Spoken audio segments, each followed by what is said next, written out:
Let's talk about what are some symptoms of dog flu. And what we're talking about is dog or canine influenza. Canine influenza has been around for a while. It's a mutated version of horse influenza virus. What it primarily has been shown in the last couple years, especially in 2007, 2008, is it's shown up in shelters. And so a dog will bring this virus in and infect an entire shelter.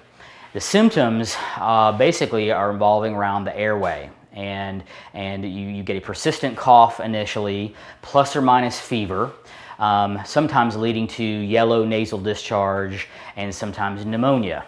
There is no vaccine for canine influenza at this time. 100% of dogs that come in contact with it, and it is airborne, that's the way they get it, can become infected with it. About 80% of dogs that actually get exposure become infected and show symptoms. About 8% of dogs, at least at this point, that get canine influenza can die from it, so it can be fatal.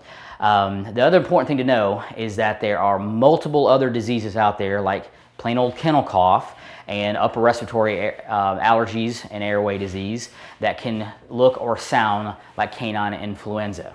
So if your dog was at a boarding facility or a shelter and there's a cough, or if there's a cough anyway, check with your veterinary clinic. They're the ones that need to make that diagnosis of what canine influenza is, or kennel cough, or heart disease, or whatever that cough can be.